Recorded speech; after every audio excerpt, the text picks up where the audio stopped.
चला कृती काय करायची आपण पहिल्यांदा सर्वात आधी आपण वाटण करून घेऊया. वाटण करायचंय. त्यासाठी मग ते आधी आपल्याला पॅन मध्ये परतायचंय का? नाही भाजायचंय ते. भाजायचंय. पॅन लागेल ना? नाही डायरेक्ट भाजायचं गॅसवर. थेट भाजायचं गॅसवर. हा. काय भाजायचं आधी? कांदा घ्या, सावकाश भाजून घ्या. गरम झाल्यावर चिमट्याने धरलास तरी चालेल.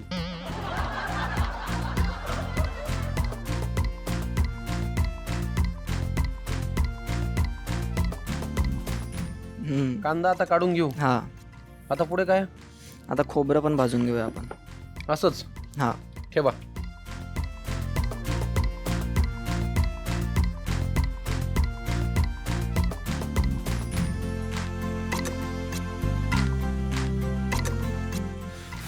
खोबरही छान भाजून झालेलं आहे हो ना? आता पुढे काय? आता याला वाटण करून घ्यायचं आपल्याला. कशा कशाचं? खोबरं, कांदा. भाजलेलं खोबरं आणि भाजलेला कांदा याचं आपल्याला वाटण करायचंय. आणि यात लसण पण टाकायचं. कोणतं हे वालं का हे वालं? नाही पूर्ण वाला. वा ठीक आहे. मस्त होईल वाटण. हे खमंग होईल. थोडी कोथिंबीर थोडीशी कोथिंबीर. कमाल. आणि जिरं. आणि जिरं.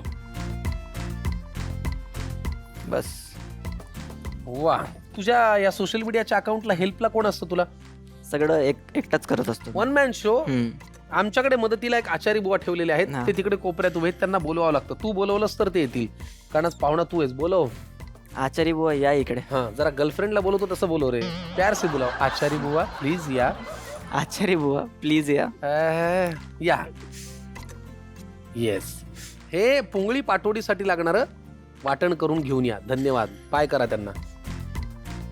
वाटण येईपर्यंत थोड्या गप्पा मारूया. सोशल मीडियावरती तुला आता हे काम करत असताना बराच वेळ त्याला द्यायला लागत असेल. हा. मग याच्यात तुला असं वाटत नाही की आपला खूप वेळ वाया जातो? बरोबर. मग कारण सकाळी उठल्यापासून मलाच डब्बा बनवावं लागतं ऑफिससाठी.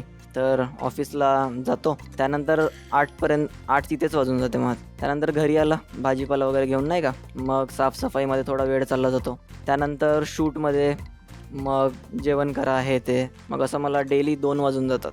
बापरे. आपल्या गप्पांच्या ओघामध्ये वाटण तयार झालेलं आहे. बोलू आचारी बुवांना.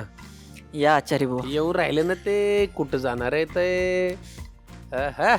भाजलेलं खोबरं आणि भाजलेल्या कांद्याचं अप्रतिम. अरे काय सुगंध येतोय छान. कोथिंबीर आणि लसणाचा. आता काय करायचंय अमन? आता आपल्याला पुंगळी बनवायचं साहित्य. बेसनाचं ते सगळं हे करायला लागेल. बरोबर. मग तुला मोठा बाऊल लागेल का? नाही हात चालेल. आता काय काय लागणार आहे मला सांग. यात आता आपण तिखट, मीठ आणि हळद टाकूया. घ्या मग. तिखट घाल मग भरपूर. आता हळद टाकू. हळद. त्यानंतर मीठ. मीठ. याला आता मिक्स करून घेऊ. घ्या मग. आता काय घालायचं याच्यात? आता त्यात पाणी टाकून ते मळूया आपण. चला ठीक आहे. किती लागणार आहे पाणी? टाका. बस. चला पुंगळी पाटोडीसाठी लागणारं जे हे मिश्रण आहे बेसनाचं ते आम्ही छान व्यवस्थित मळून घेतो. याच्यात अजून काही घालायचंय? नाही बस.